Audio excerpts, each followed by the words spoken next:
Hey everybody, if you're new here, I'm Shelly. Today let's talk about coconut coir. I think it's kind of cool, honestly. If you're familiar with coconuts, you'll know it's got an outside covering, and then on the next layer it has this husk, which is what coconut coir is made from. And as you go through that layer, then you're going to get down to the coconut part that we're used to, that you can buy in the supermarket. Crack open, get your coconut water, and then try to kind of scrape off the coconut from the inside, because the middle is hollow with coconut water in it. So it's the husk between the outside covering that we're not used to seeing unless we see coconut trees a lot, between that and the inside that we typically associate with coconuts if you want to get them fresh from the store. And I think it's pretty cool. I'm just going to interject in here because it's all natural, and it's using a product that would typically be thrown away. It has been used for several years, but not necessarily for seed starting. Okay, how is it used, which I already kind of jumped into.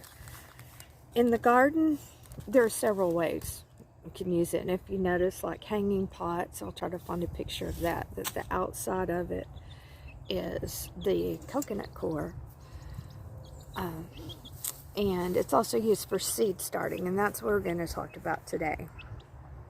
I love it. I love the consistency of it. I love the way that it allows the roots some space and air to grow, because basically they just really need sun, or we use that as lamps, or I'm using shop lights, and water. If you know a lot about aquaponics, you will be familiar with not even needing to soil. But anyway, the other ways that coconut coir has been used or is being used is like in a compost. If you go camping, or if you fix up a, let's just say, a minivan, and you have your own compost toilet, it's perfect for scooping and putting in there to reduce any odor, and easily dump it in a natural way. Other ways I saw on the pet site is for burrowing animals and for things like lizards. If you're new here, I'm Shelly. I'm a first-time flower farmer, and I am bringing you along this journey to see successes, failures, and everything in between. So I'm documenting as I go, and let's go inside the plant room, which, warn you, it's fairly messy. That's kind of, I guess. Hey, we're back in the plant room, and this little one's joining us. She may be too loud, so we may need to move her out. And I thought I would show you. This is what I typically use. It's the Miracle Grow potting mix, and I've used it for seed starting, and I add some perlite. And I am not sponsored by anybody, but it's the yellow bag with the green, and I've used it for a good while. So, and here we go. Here's what your coconut coir looks like. It's usually, I mean, it's in a brick form. You can get them larger, but I like this size to put in like a 5-gallon bucket and pour water in there. I don't measure out. I just pour some in, let it absorb, and then pour some more in. Kind of, oh, this is by Burpee, not affiliated with the owner. they're not sponsoring this. And then you'll see, you'll just put your hands in the mixture. And it's not the icky stuff that sticks on your hands. It's really nice.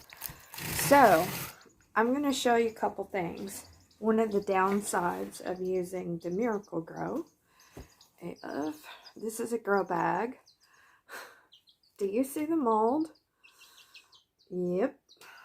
I guess this has been in here a couple months. And let me show you the inside.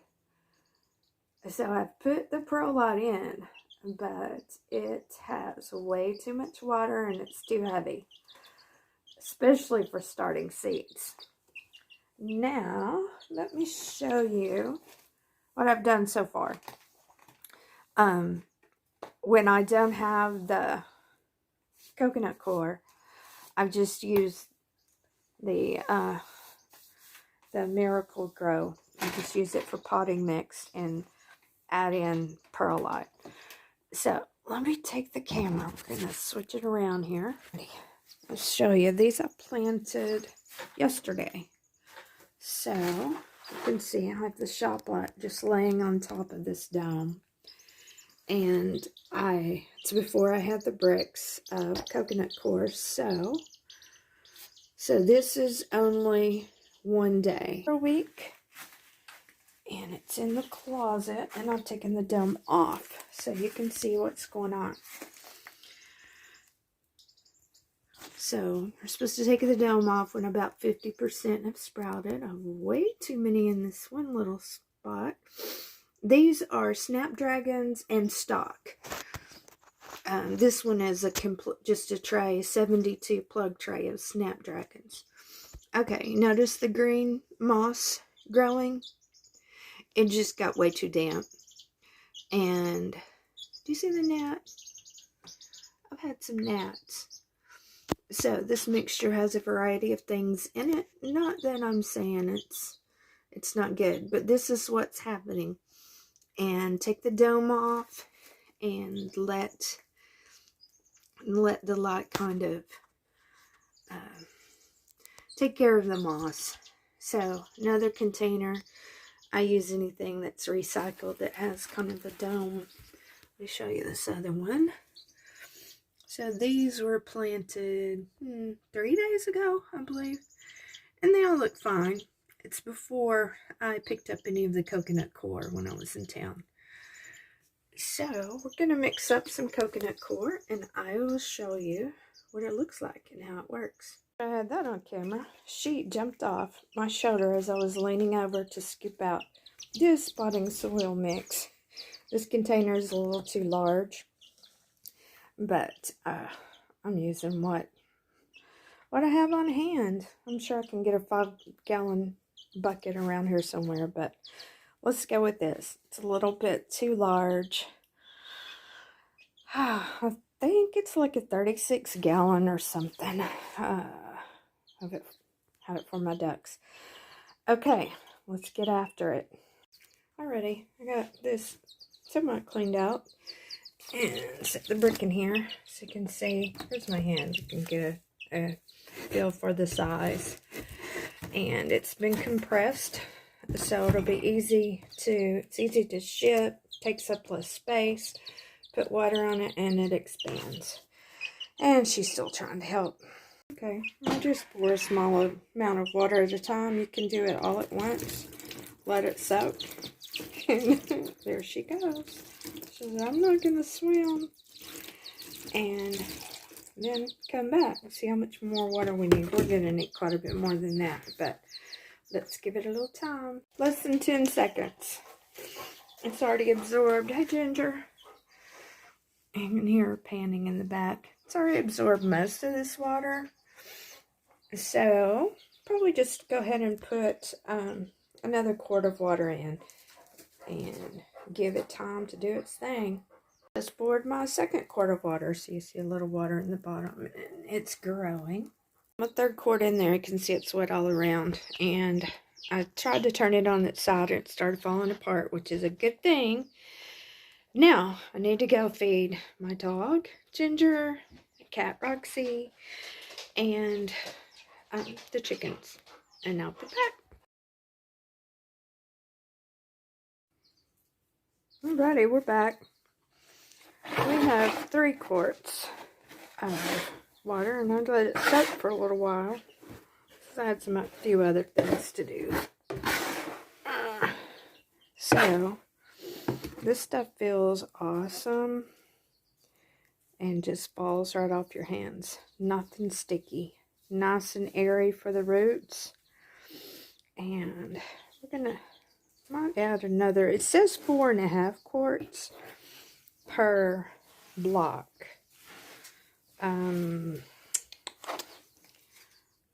This seems like it's. That seems like it's all right. Now wait, a little bit of water drained out.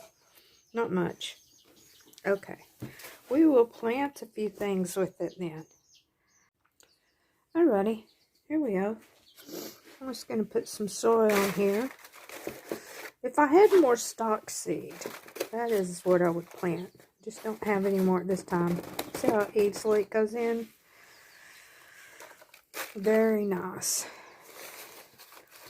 So, it maintains the moisture without flooding anything. So, it's really nice. I noticed that there was someone on YouTube, and also I can't find very many videos. This is why I decided to do a video on this. It added perlite to her, so I read about it. I'd never done that. And it said there's no need to. But I guess you can do what you want to in gardening. Lots of things are experiments. This coconut coir was so nice last year. I'm just going to easily tap it down. But we want plenty of air through there. Alright. I think it'll be fun to go ahead and plant some bachelor buttons for some blue flowers. And then I have like I think it's called bleeding heart or something for a brilliant red amaranth. It's a little early for amaranth. This is January. But I'd like it to get nice and strong and sturdy before I plant it out. So we'll go with that. Okay, this is where we'll end it today for the coconut coir. And I will update you and do some follow-ups. Honestly, I was looking at the price. I know last year it seemed like a little more affordable. But now that so many people are getting on the bandwagon with it, it wouldn't surprise me if the price has gone up some. But it's easy to rehydrate, and of course, it's eco-friendly and 100% organic, natural. So, I will update you on the growing process. I hope you have a good one. Bye-bye.